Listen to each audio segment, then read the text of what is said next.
All right, everybody.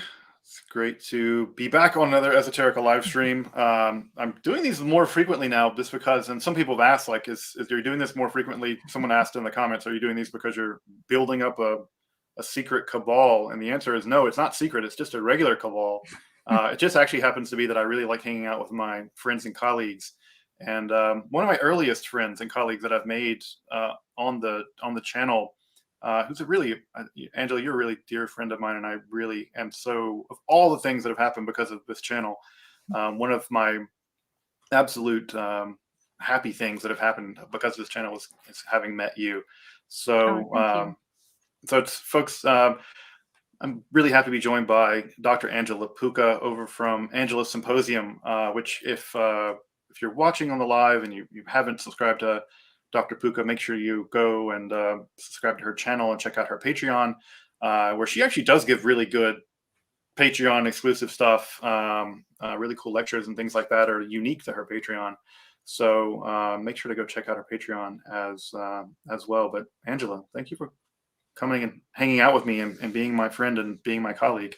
Oh, you're so sweet, Justin. Thank you also for inviting me over and for being my friend. And yes, Justin and I have been hanging out privately quite frequently since we both started the channel. So yeah, it's definitely one of the things that I very much appreciate about being on YouTube, that I get to meet people like Justin, and you get new friends and you do collaborations and you learn from each other, because obviously everybody has a different expertise, and I think that united we are stronger, even in terms of knowledge, because you cannot know everything and you learn more things thanks to other, and even more in terms of methodology, because depending on the thing that you study you will use different methodology. Mm-hmm. Now, I think that's one of the really fun things about hanging out with you and other folks, with Andrew and Philip and Zevi and yeah, it's Dan. I think what people probably wouldn't know is actually how different we are in terms of our methodologies, in terms of our philosophical backgrounds, and how we think about problems and think about all this stuff. I think it's really great how different we all are, and it's also really great that none of that gets in the way of us being friends. And we're colleagues whether we like it or not, but we're friends because we actually do like each other, and we can all hang out and yes, learn from each other. Sometimes I feel like you and I are like the polar opposites when we have conversations. It's like I'm on one side and you're completely on the opposite side, but I think that we have conversations that enrich us both. At least I feel enriched after having a conversation with you. So it's not, I think that these are situations, it's, a privilege having a conversation, especially with somebody that has a different way of thinking, but you don't have that sort of confrontational kind of approach, like I have to convince you that I'm in the right, that kind of attitude. That but you and I, coming from a philosophical background, we are more about trying to extrapolate and investigate and unravel what is behind every single thought and every single ideology, rather than just saying, oh, this is right and this is wrong. Or it's more, it's more complex than that. And as academics, we like our nuances and complexities. That's one of the landmarks. No, for sure. And it's yeah. And also I guess I've been around enough, and I'm sure this is true for your philosophical training as well. It's just being around enough of, and it's mostly men, but all these men who think they have it all figured out, and they're more than happy to beat you into submission to make you believe what they believe, and just how absolutely what's the right word? Just the jackasses. It never works. Like, it's a technical term. a technical term, yeah. Very academic term. And how embarrassing it is. Like, I remember being that guy when I was 20 years old and just being like, yeah, I'm glad I'm not that guy anymore. Yeah, you reminded me that when I was doing, that my bachelor's and my master's are in philosophy and my PhD is in religious studies, anthropology of religion to be more precise. But when I was doing philosophy as an undergrad, all the other students were men. And they were saying, oh, why are you studying philosophy? Haven't you realized that all the philosophers in history are men? So, yeah. Yeah, no, it's funny because even that way we're opposite too, right? Because my master's is in religious studies and my PhD is in philosophy. So even that way we went Kind of in different ways. crossways. So, but yeah, it's, I don't know. But anyway, like I said, that it's just really great that we we got to know each other, and we could work together on this really cool platform um, to provide good education when I think people are really interested in that. Um, and if we weren't doing it, then it would just be filled with all kinds of people who are way less good looking than us. Of course. That's well, I can definitely tell you that I get a lot of comments on my looks, but Yeah, yeah. the I don't know. Yeah, I do get comments on my beard, but it's only from here down that people care about. There's not much to talk about from there up. Well, then I will be the one leaving you a comment on your looks to balance things out. I'm not sure if that's a good thing or a bad thing. There's a couple of super stickers that have come through. Thank you, Jeanette, for the super sticker and for Thank you, supporting. Jeanette. Yeah, for the supporting the channel. Um, Flamo, we get our first super chat question, and there's a couple more that have come through, so I want to make sure to get them. So, hard polytheism or soft polytheism? This is a question for you, Angela. This might Yeah, be. I made a video on that, so I'm not sure if this. Yeah, I think that Oflameo also follows my channel because I remember the name. But yeah, I made a video on hard polytheism and soft polytheism. This is something that is being discussed recently in among pagan studies scholars. So the question is, which model is used in academia? Both models are used. So soft polytheism tends to describe a belief in the gods that is more symbolic in a way, so that the gods are considered to be archetypes of the psyche, or there is more of a psychologizing of the understanding of the gods. So they are not ontologically real outside of yourself. They may be real, but in a looser sense. Whereas for a hard polytheist, the gods are actually objectively real, just as I am, and they are completely outside of me. So this is the difference between, to make it simple, but I have a whole video on that if you want to get more details. So both models are used in academia, and they came more from studies on heathenry. And now I think that it seems to be a useful, two useful categories, I guess, to understand the phenomenon. But yeah, I think that, for instance, in heathenry, you have more of a hard polytheistic approach generally, whereas in Wicca and other forms of eclectic pagan witchcraft, you tend to see soft polytheism as being more prevalent. And that comes from Crowley as well, because everybody hates Crowley, but contemporary esotericism has a lot, to, it really, there are a lot of things that derive from Crowley. So, and I know that I'm wearing the Universal hexagram, and it may sound like I'm sort of an advocate for Crowley, but I'm not. I'm just acknowledging the influence. I mean, it's funny that Zevi has been on this like Maimonides kick for the past forever. He's made all these Maimonides videos, and you're like on this Crowley kick, and I just wonder, like, all right, guys, like, how long is it going to be until it becomes Dr. Angela Puka's Aleister Crowley channel?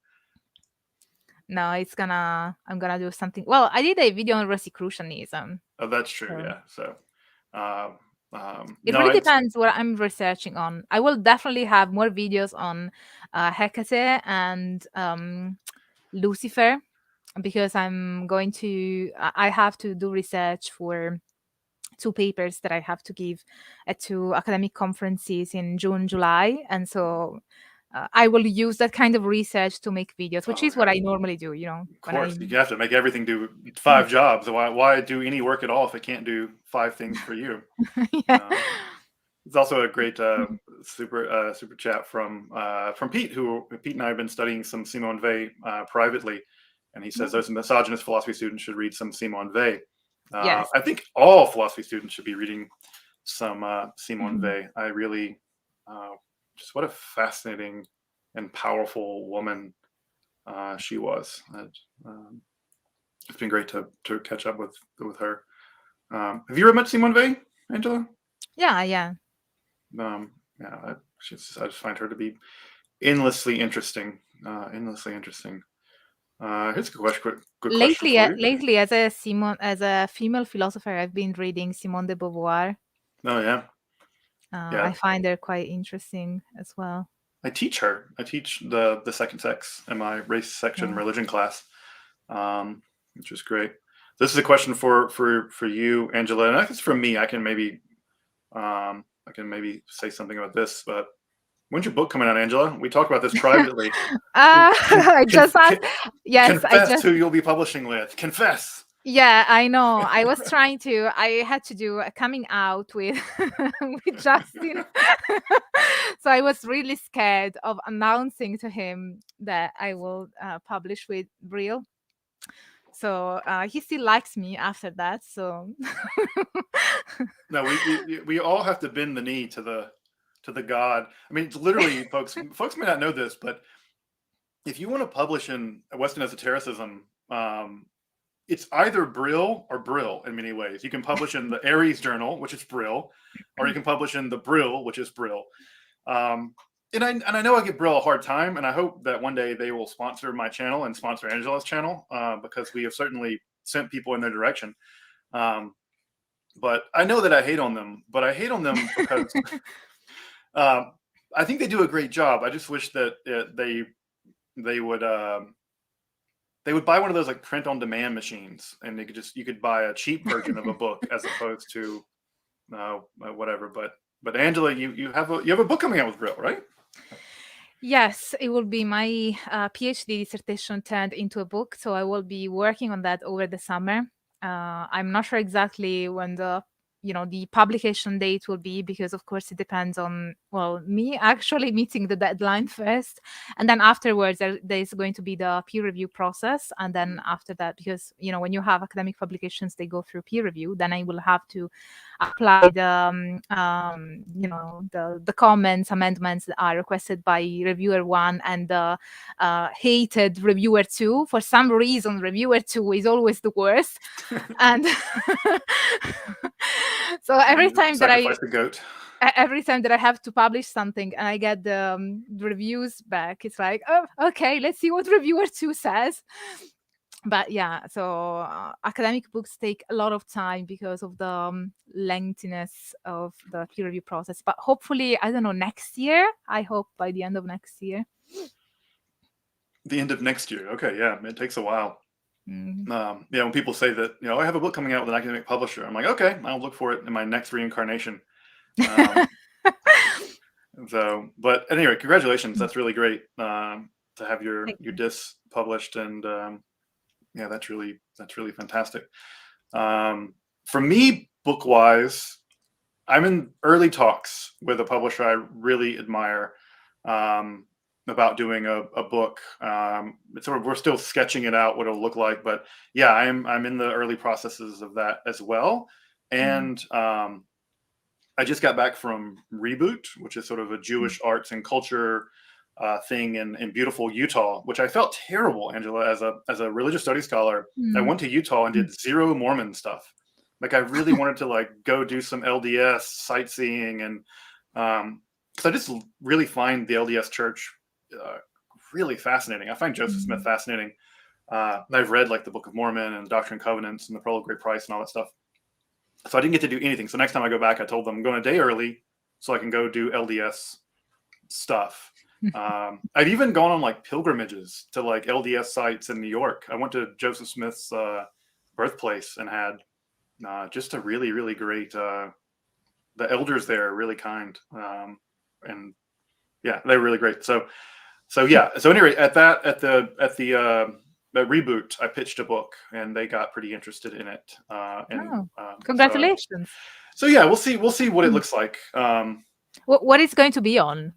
So this is the book pitch, and we'll see where it goes from there. And I'm not ruining anything, but what I was thinking about doing is I'd like to take a lot of the Jewish magical texts that exist, the Jewish magical technologies that exist, and I'd like to actually work with a couple of practitioners to generate a book that's basically an anthology of that stuff. That's some combination of scholarship and making that stuff available for Jewish practitioners.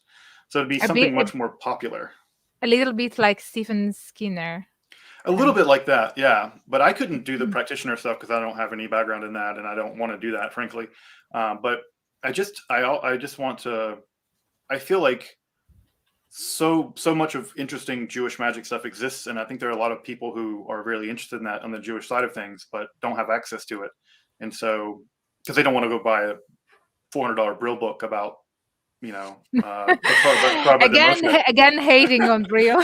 Hey, I'm saying they can't buy a $400 Brill book. I'm not saying that it shouldn't be $400, but no, I am saying that it should not be $400. But well, the poor authors don't get much out of it. And if some of that were going to the authors, then that would be a very different story. If you guys were building your mansions with your Brill publishing, I'd be more okay with it. But so at any rate, that's kind of what is in the mix for me. But I think it's going to be also 2025 or I don't know, who knows when that'll see the light of day, though. Although I guess when I do start writing, I write pretty fast. So we'll see what happens. I don't know. I work pretty fast when I do work. All right. But I do like Brill, so. You do. I like Brill too. It's my beef is not that they exist. My beef is that it's a weird thing to make stuff accessible in every other way than financially accessible. Because even people that have, you can check these books out from a library, but then you usually require some degree of like university access or something like that. So I just wish that they were a little bit more accessible. Like just even if the PDFs were a little cheaper, because even the PDFs of these books can be $200-$300. So I guess it depends on the book as well. Yeah. But yeah, usually I get them from the library or through university affiliation. Right. Ditto. I can't buy these books. I just use the ILL and get them via the interlibrary loan. So, some folks in the chat are mentioning the LDSs. But yeah, I'm also watching Under the Banner of Heaven right now, which is sort of touches on. What is it?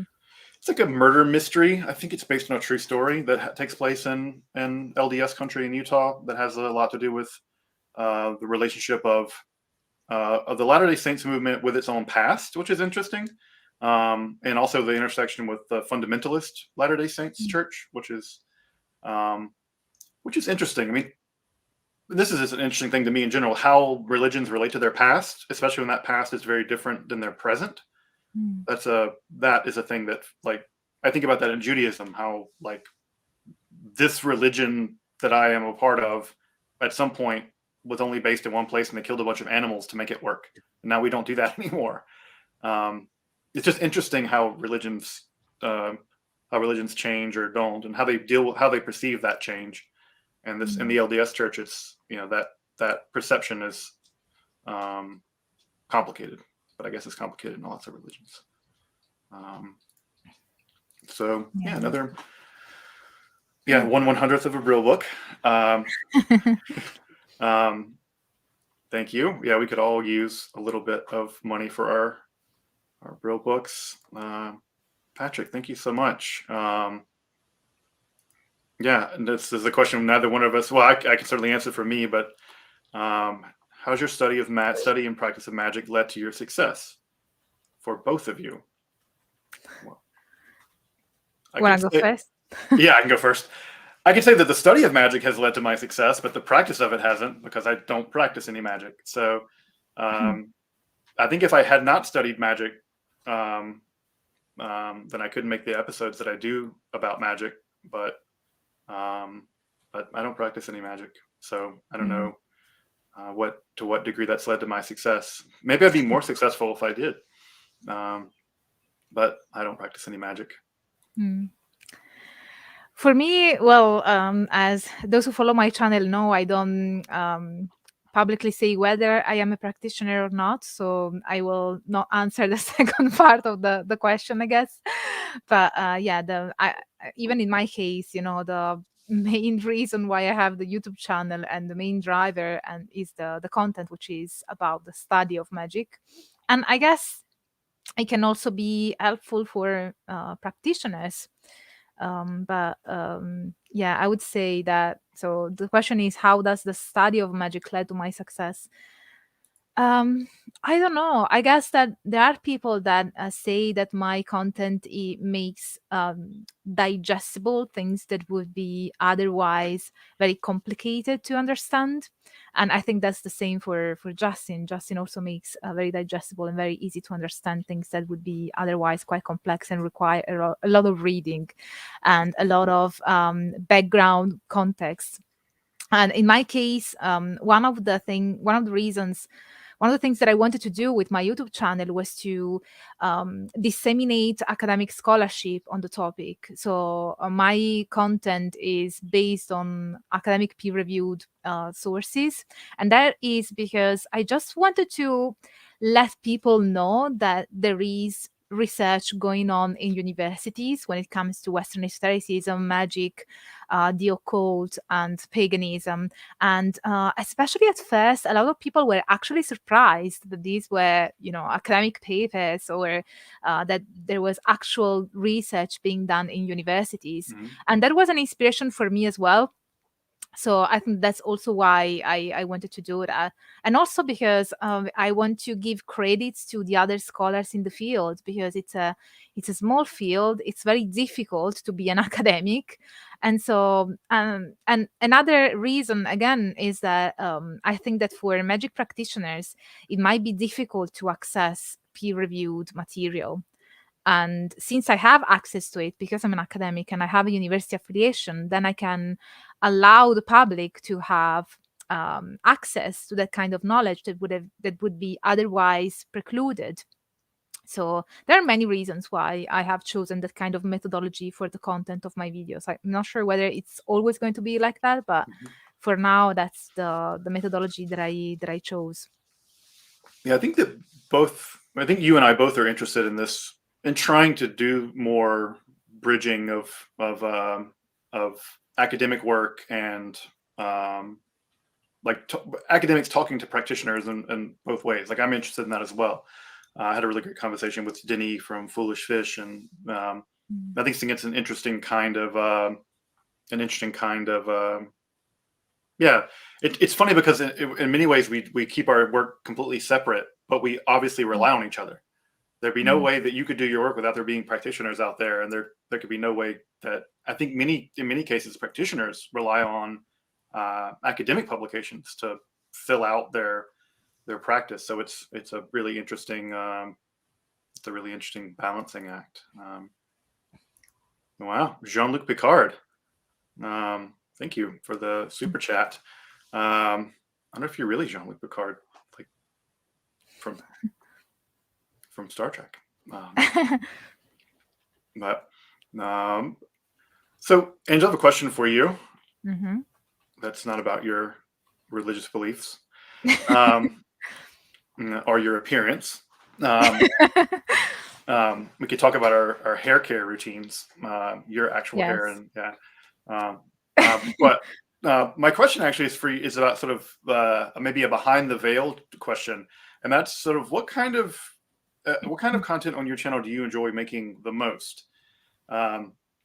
We kind of know what will get us clicks, at least kind of, right? I think that anytime I make anything about demons or whatever, the Lesser Key of Solomon, people really respond to that for whatever reason. But it's funny because I make an episode about medieval Christian mystic women that I'm really interested in, and no one cares. But what kind of stuff do you find the most enjoyable in terms of producing content on your channel? Yeah, well, first thing that comes to mind is that from my analytics, I can tell you that demons and Satan win over sex. Interesting. Because I also have videos on sex magic and sacred kink and these kind of things, and they are also popular, but demons always win and Satan always wins on even on sex. So it's interesting, the things that are that get popular. So the kind of content that I prefer to create, I guess it's what I'm currently researching. Mm-hmm. So for me, it's and I also really like philosophy. So just like you, I really enjoy the philosophical underlying elements. The philosophical um, framework that underlies a specific practice. So sometimes I'd like to make more content on that, but I think it wouldn't be as popular. So I tend to discuss those kind of things more with my patrons. But I think that I generally prefer the kind of content that is about my current research. So when I was doing my PhD, because when I started my YouTube channel, I was in the last year of my PhD, I was making a lot of content on my PhD, which was on shamanism and Italian witchcraft, or other things that were a bit tangent to that, because of course a PhD dissertation is quite a big endeavor, and so you will have different side researches that you will be doing for your project. And so in some cases there were things that I wouldn't include in my PhD thesis, in my dissertation. In England, they say thesis, but I know that in the US, you tend to say PhD dissertation. Right. In the UK, a dissertation is an undergraduate thing, so that's why I confuse the terms. So yeah, I think the content that I like to make the most is whatever I'm researching at the time. And well, now I'm making a lot of content on Aleister Crowley, but I will soon be making more content on Lucifer and Hecate. So we will see whether Lucifer matches up with Satan and demons, or whether there's a difference there. That's tough. It's also funny. I've also been in, I mean, not making a content about it, but I've also been in Aleister Crowley land as well, like independently of we have this weird thing, folks, where sometimes we're independently do the same things and not know it. It's sort of It's a zeitgeist of YouTube. it might something like that. But I've been reading the Kaczynski biography of Aleister Crowley for a while now, which I think is a little too soft on Crowley. Personally, I think it's a little too soft, but it is really, which is good for me because I'm really hard on Aleister Crowley. So it's good to have a more of a sympathetic approach to him. And I was going to do an episode on the Book of the Law this past April during the time period where it was revealed to Crowley, but I didn't get around to it. But next year we could do a collaboration doing something on Crowley. We should, yeah. We should maybe, and like I said, I want to do one on the Book of the Law, and I bought the Thelema Holy Books. They have a really great, beautiful edition out that comes, that's like bound in leather, and it looks kind of like an old school Bible, which is nice. Although I can't make heads or tails of them half the time, like most channeled things. It's a question for you, Angela, from Gothic Extravaganza. Iphigenia, she's from the Iliad, right? Yeah. So, is there a Roman equivalent or so? A Roman equivalent of Iphigenia? I'm not sure. Yeah, I just know she's in the Iliad. That's all I know. No, sorry. No, I'm sorry. And here's a follow-up question that's just funny. Do we do a live stream in the catacombs? And it'd be hard to get Wi-Fi down there. Yes. And who else would you bring with? Who would you love to do a live stream in the catacombs with? With you, of course. Okay, that'd be great. Yeah, that'd be fun. Like I said, it'd be hard to get Wi-Fi down there. Yeah.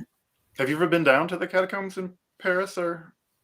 No, I've been in Paris a few times, but I haven't been in the catacombs.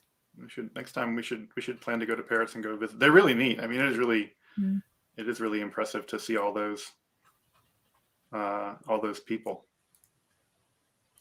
This is like Dr. John D. mentions 4 illustrious men of philosophy who were astonished by the great miracle of the Monas Hieroglyphica. Yeah, he does mention them, and he never says who they were. Some of his Paris people, I think. I think it's the band Tool. At least it's the drummer. Thoughts on occult music. Angela, do you listen to much in the way of like occult-inspired music? Well, yeah, there is occult-inspired music among Italian pagans, but I think pagans in general. There are quite a few musicians that are popular. Well, you have the Incubus Succubus, for instance. They have a lot of songs on gods and goddesses, and the witches chant, I think it's called. It's Hmm. it's very much used in pagan rituals. Then you have Lorena McKennitt, she's also quite popular among pagans. The Field of the Nephilim, they have occult theme music. Then there's Therion, which is clearly inspired by Who else? Aleister Crowley. But yeah, Therion, the band, they are kind of a symphonic metal band, and there's an album called Gothic Kabbalah.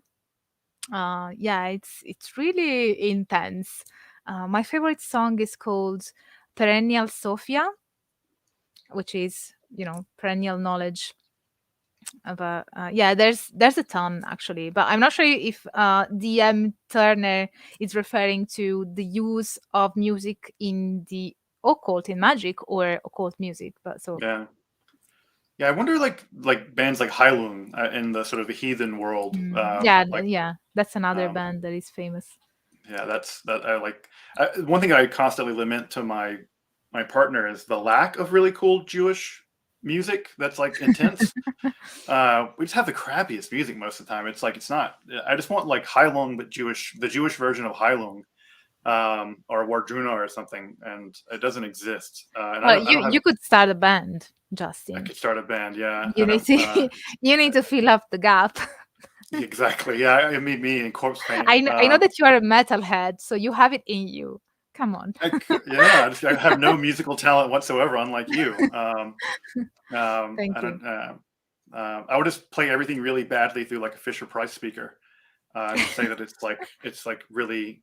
I'm being cult. I'm really being true to the Mhm. black metal form by making it sound as crappy as possible to cover up the fact that I can't play the instruments. Yeah, I Um, loved being in a metal band because I like to perform, and I kind of go completely wild when I when I perform. So that's fun, you know. you get to like, yeah, I can see that you get to drop all your inhibitions on your own stage in some way and kind of channel um channel the muses. But yeah, I'm trying to think of any occult music I've listened to recently that I can't think of any. I will say this: someone on another live stream recommended a black metal band called Black Braid, and I looked them up. They're like a Mm. Native American black metal band, and they only Wow. have 2 songs out, but it's really amazing. Mm. Um, so I will say that. There's And also then an Italian folk, pagan folk music band, and they are both friends of mine. They come from the Neapolitan area as well, and it's called Amian Pagan Folk, and they also make sort of pagan themed music with the harp and the violin. It's very folk yeah, there's folk, like a a bit hurdy-gurdy. Celtic sound. Yeah, also that one. Yeah, Oh yeah, I love he uses as hurdy-gurdy. well. Yeah, they both play different instruments, so it's quite amazing. Yeah, there's a young woman from Germany on the YouTube that I listen to who plays the hurdy-gurdy. Mm. Um, so Grandmaster Glick, wow, thank you for the big super chat. Uh, Crowley in a past life. We should talk about it. For $100, I would happily talk to anybody who says they're Crowley in a past life. I would definitely want to be Crowley in a past life and not Crowley in this life. It seems like Crowley in many ways, had a pretty adventurous life, but also a pretty like tragic one. It's amazing just how many people around him like died, and I think he had a hard life in a lot of ways. Hmm. Let's see. Thoughts on Carl Jung and his Red Book? Oh, go, Justin. This is where, I know what you think about that. um, I think the Red Book is really interesting. I have not read it very closely, I have to say. I mean, look, I'm not on Team Jung, and I don't make any like bones about it in terms of like I don't hide it. I know that you're supposed to be all on. If you're in the occult world, you have to be on Team Jung, and that's people love him, and I'm not. Like I'm on like Team Lacan. So Mm. I do think that what is interesting about Jung is that, what's the right way of putting this? There's a whole group of scholars from the 20th century that I really admire, and that's like Henri Corbin, Jung, um, some of the folks associated with like Eranos and things like that. That I admire them because they were pretty daring thinkers. That is to say, they were willing to do the academic work, but also be very open to the possibility that there was knowledge to be had outside of academia through some kind of mystical or otherwise non-rational way of knowing. And what I find interesting and brave about that, and why I think why they remain perennially interesting, is because they were really produced a lot of really interesting novel things, both in their academic careers, but also in their non-academic wisdom-seeking path. So I really admire that about people like Jung and Henri Corbin and other people who were sort of on the willing to be on the inside and the outside. So I admire that. But when I read the stuff on Jung, on alchemy and stuff, it's just historically wrong. And so I'm like, it's interesting, but he just misreads alchemists because he doesn't understand what they're actually talking about. And that's not his fault. None of us did until basically the mid 20th century, where the historiographic analysis of alchemical text really began. And I'll give one example of this. Case in point, Adam McLean. Adam McLean has the definitive website about alchemy. He's one of the greatest people who've made alchemy accessible to people via the internet. Adam began as a kind of Jungian thinking about alchemy. And then if you read his autobiography, he transitioned out of it. He ultimately said he came to really understand alchemy, and he was like, yeah, Jung got it all wrong. And so historically wrong. I'm more stereotypical, and I love Jung. So come on, Angela, you gotta back me up. Well, I think that the point of Jung is not being historically accurate. He proposes a new methodology that has revealed to be very influential and very useful, and it gave tools for magic practitioners. So just like, I have been talking lately a lot about the great influence that Crowley had on the contemporary esoteric milieu, but Carl Jung, without Jung, I think I'm not sure how we would have paganism today, or a certain way of interacting with the spirit world, and even the practice of magic, and the way symbols are used, and the way certain things are conceptualized.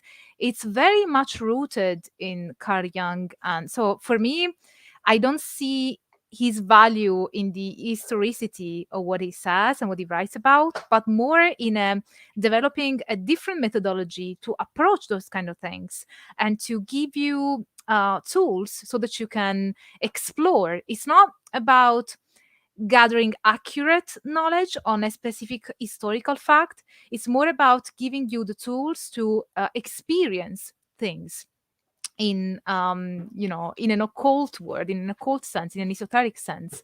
So I see his contribution more in that sense, in the sense of allowing just giving theoretical tools and even experiential tools, because a lot of practitioners find the Jungian system or aspects of Jungian psychology or Jungian theories extremely important in making sense of what they are experiencing.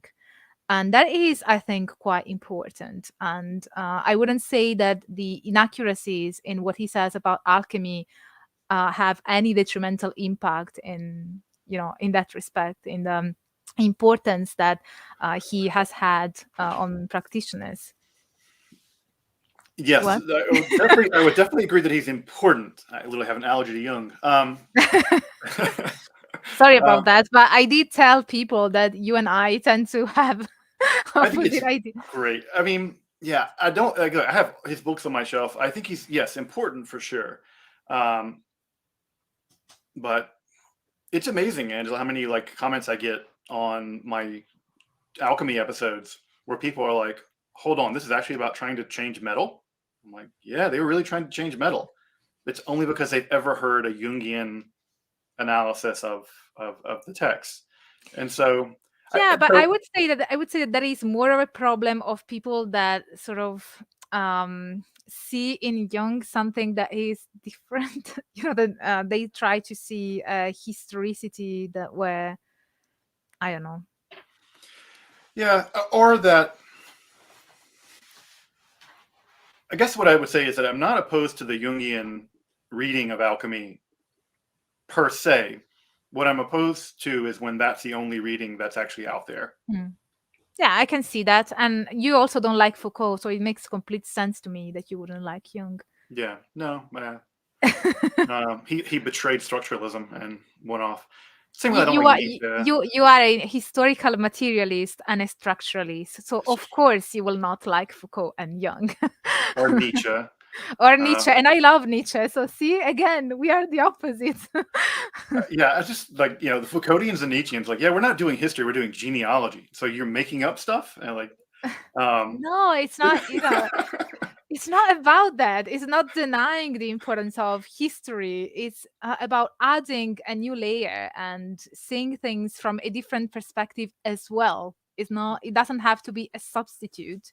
It can just be an addition oh, to. I totally agree. I totally agree. If I knew, at least again, I can speak from my graduate school experience. If the Foucauldians, if the people who I trust Foucault did his history, I don't trust that often Foucauldians do good jobs with history.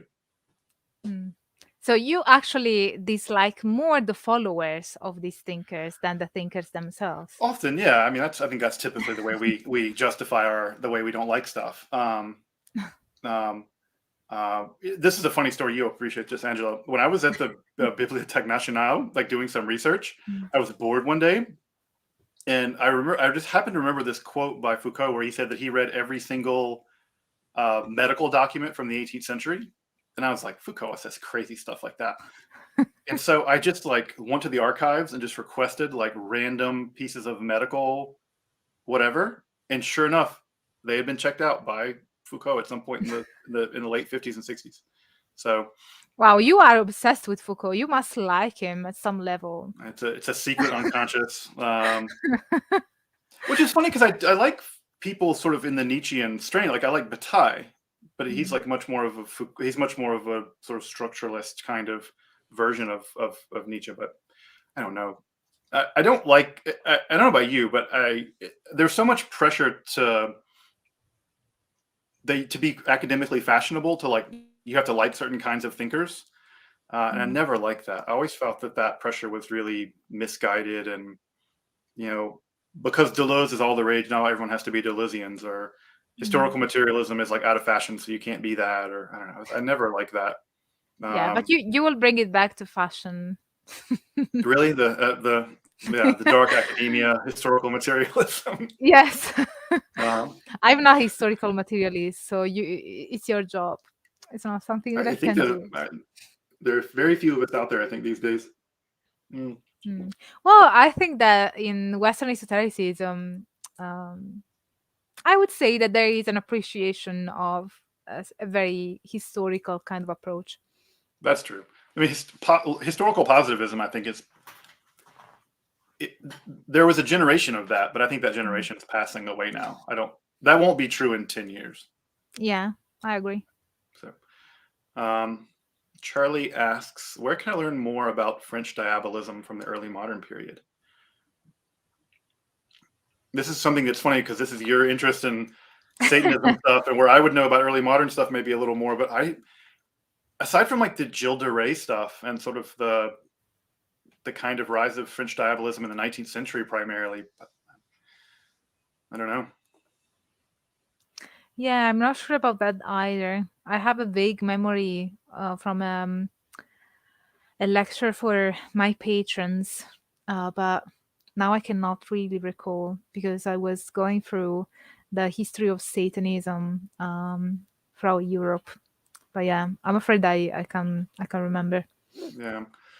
I guess do you ever seen this image of the black mass with the guy holding the candles, and it's like a topless woman laid over an altar? It's like a very evocative. I think maybe it was in Eliphas Levi. It was like one of those images I saw as a kid, and I was like, oh my god, that's so scary. Um, Yeah, um, I love those kind of scary images. yeah, old woodcuts, scary old woodcuts are the best. Um, oh, let's see here. Someone else had a super chat question as well. Let me grab it. Oh, a Flamo. Okay, was alchemy the bridge between physics and eroticism? For some reason, I just imagine like Carl Sagan naked. Why though? You can't help what you control. It's the unconscious. It's the id. Um, I think alchemy is basically the pre-chemistry chemistry, folks. I mean, I'm in the hardcore historiography camp here. I don't think it. I think that it's neither physics nor eroticism. So, yeah, I mean, that's a very deflationary answer, but I tend to be on the team. Crowley kind of saw an alchemical process in Jungian terms in sex magic, That's but true. I'm not sure how that. Well, it may have to do with physics if you. I guess if you consider the physical fluids that are involved in this alchemy. Now you're really reaching.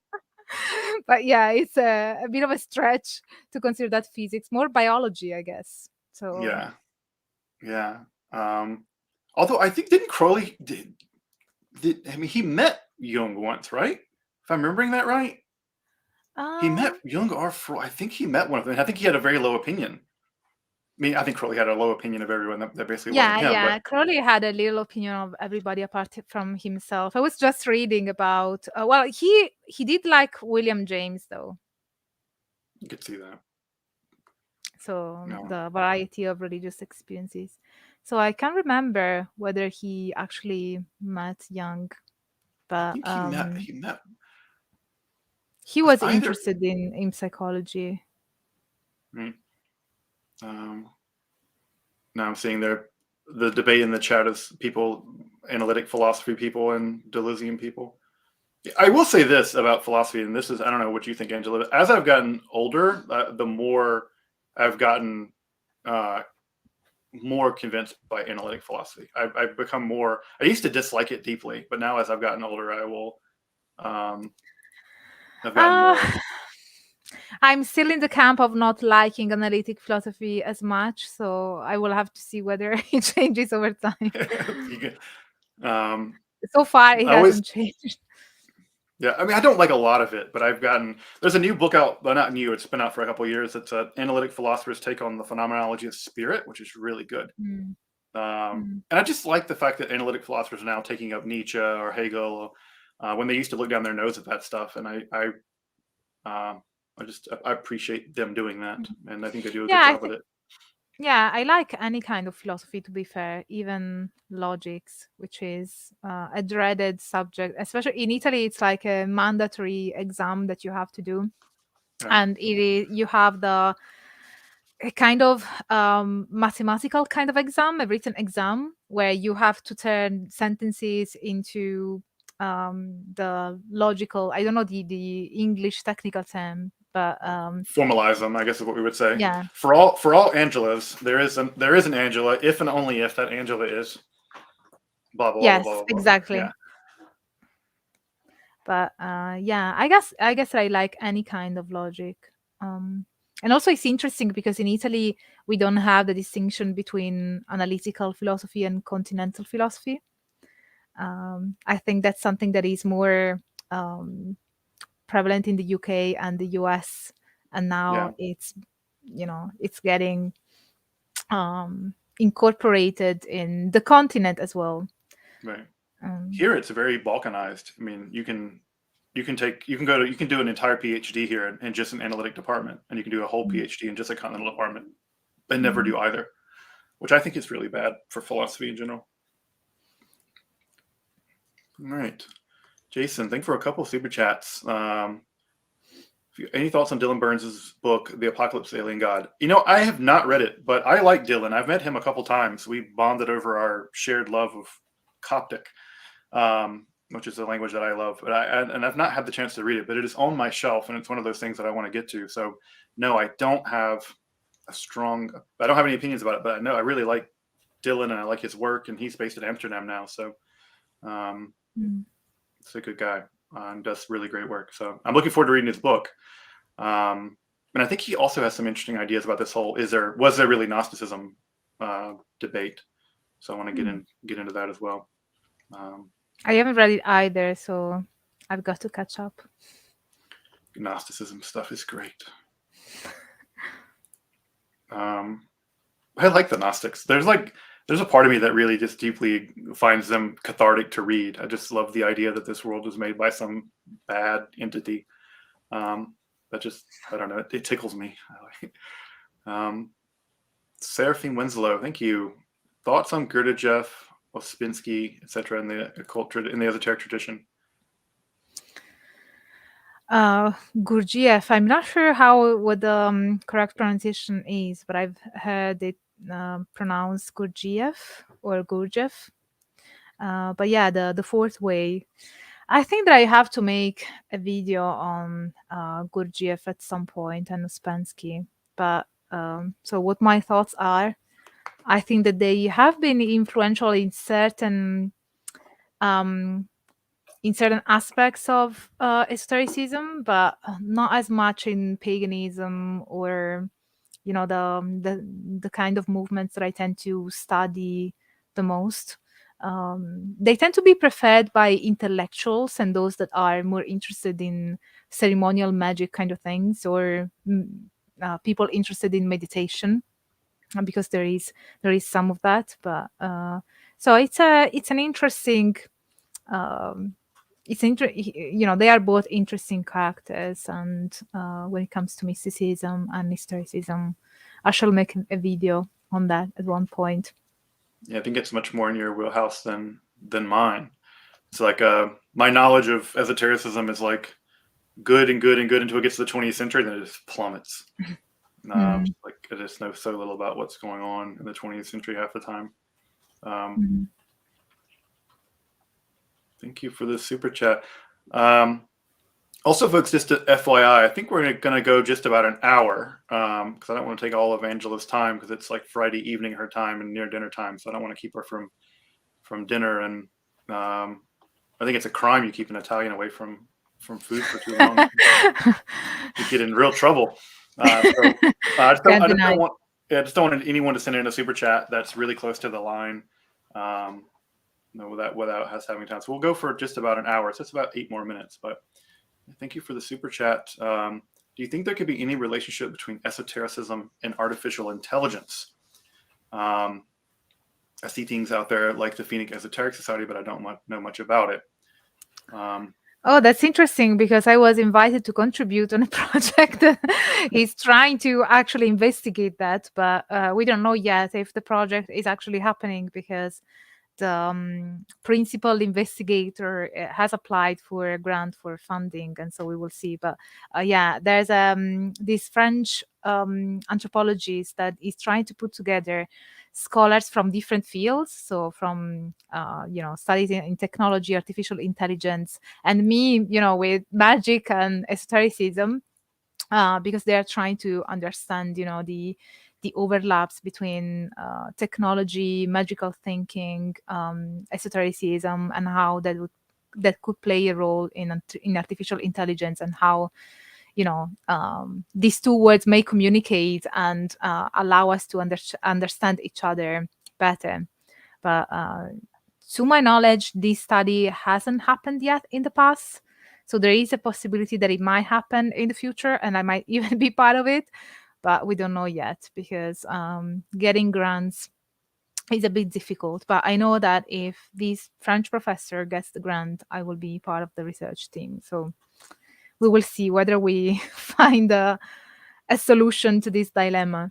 But I think it will require a combined effort. It's not something that a religious studies scholar can answer. You really need other experts from other fields that are actually, working with artificial intelligence and new technologies to find a proper answer.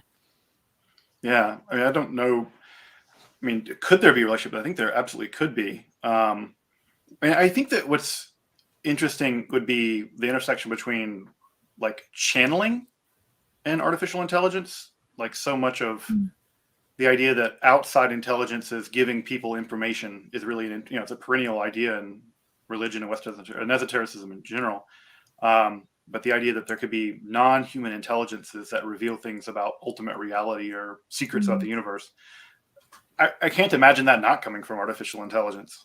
And I just think the idea of, I think that's an interesting avenue for research and for experience. Angela, have you ever listened to any of the music that's been generated by artificial intelligence? No, I haven't. But there is one of my patrons who actually, for a job, he works on artificial intelligence. So, yeah, how is the music that they produce?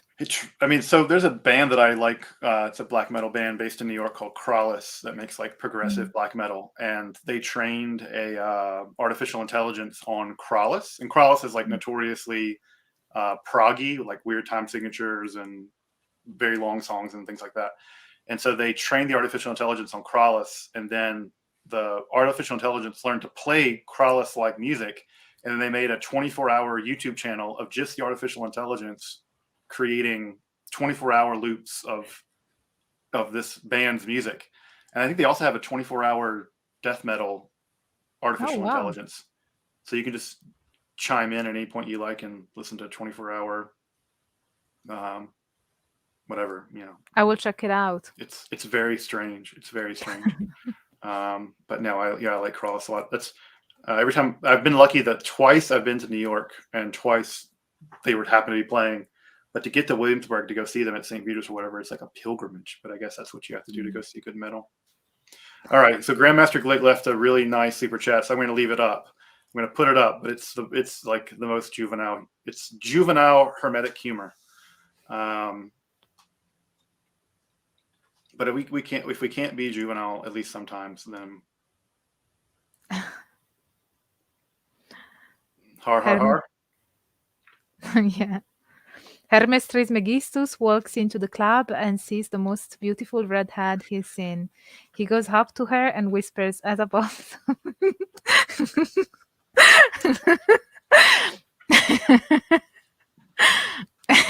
Someone's gonna make a short of you reading that. Just FYI. I do like the fact that. Have you not heard this one before? I forget when I've. Yeah, if you can't have juvenile Hermetic humor. Thank you, my Grandmaster Glick. It'd be funny if he said it in Latin. But yeah. This is the same. He's the reincarnation of Crowley, isn't he? Yeah, so this is perfectly. This is actually further evidence that he is in fact the reincarnation of Crowley, because this is the exact kind of joke that Crowley would have told. Clearly, yes. I take this as evidence. So you're more convincing us, Grandmaster. So and let me know what you think of my videos on Crowley. Do they represent you well? So another super sticker. Thank you for 6 shekel. The shekel symbols are so funny looking to me. Thank you for the super sticker. Yeah, maybe what I'd do if I had started a black metal band, I would make all the lyrics in Coptic. That would be all Latin or Enochian. Just do the entire band. All the songs would be in Enochian. That'd be cool. Thank you, Cyberdelic Alchemy, for the super sticker. Let's see. Harry Trenchman, please, Angela, her perception of the concept of Nida. Have you heard of this concept of Nida? No. It's like a Nida is just the Jewish concept of when a woman is menstruating and then she's considered to be tameh, ritually unfit. This is one of these like pernicious ideas in Orthodox Judaism. Interesting that this question comes today, but yeah, it's interesting because I guess that in contemporary witchcraft and pagan witchcraft is the opposite. So, of course, I'm more familiar with paganism than I am with Judaism. And in paganism, actually, when a woman is menstruating, she's more considered to be more powerful, and menstrual blood can be used in practices, in magical practice of all sorts. You know, there are even folk magic practices in Italy with menstrual blood that is mixed with sugar, and you put it in the coffee of a man that you want to fall in love with you. This is a very common It's thing very known common. in well, So be no, careful when you go out to coffee in Italy. no, sorry, I phrased it badly. So it's not common that people do it, but it is known as something that is part of the folklore It in is Italy. known. But Um, so yeah, I would say that in the kind of research that I do, the kind of movements that I research, when a woman is menstruating, she's more powerful, and menstrual blood is sacred and can be used for magic. It's actually a powerful tool, and even in Crowley's system of magic, it is used even for sexual magic purposes. yeah, the cakes of light and stuff. Yeah, yeah, Nida is one of these. Um, there's always this very complicated rules about Nida in the Jewish law that are followed by Orthodox people, and I think even some liberal Jewish people are sort of trying to think about bringing them back in certain kinds of ways. But I So hate to. does it mean that women cannot participate in religious ceremonies when they are menstruating? It's so. I mean, technically, it means ritually unfit. So it would mean that certain kinds of while menstruating certain kinds of things, they would not be allowed. Like women and men would be sleeping in separate beds, or even in separate. They would be in separate places, even in the Orthodox world, and they have to go to the mikvah and the ritual immersion afterwards. And this is also true after childbirth and stuff like this. Um, Mm.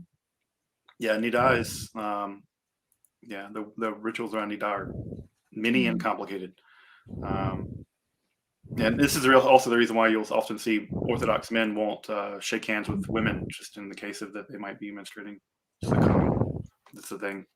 Yeah, I think it's these ideas are uh, deeply unfortunate. Now, Grandmaster Glick is back.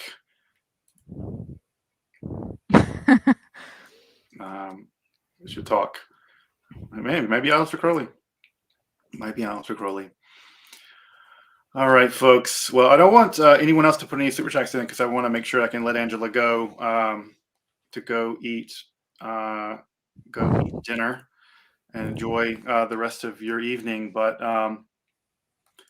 the great thing, Angela, about this is that it's really just fun to hang out with you, and it's really fun. Like, I don't know, I really just love that we can just hang out and chat, at least in this medium, and yeah, just really appreciate you and appreciate the work you do, and it's just a lot of fun hanging out and laughing about Aleister Crowley Yes, or and as whatever. above, so below.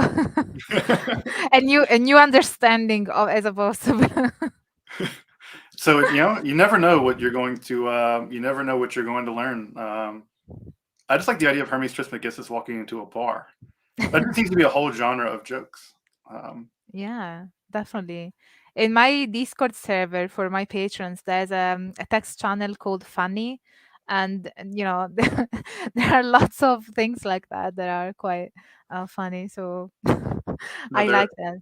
I saw a funny one of my patrons sent me a funny comic that had like this idea of when bad things are about to happen, the Mothman shows up, and there's this young woman who's about to like these things look great, and then the Mothman appears in the background. It's hilarious. Yeah, occult humor is like it's just really really funny.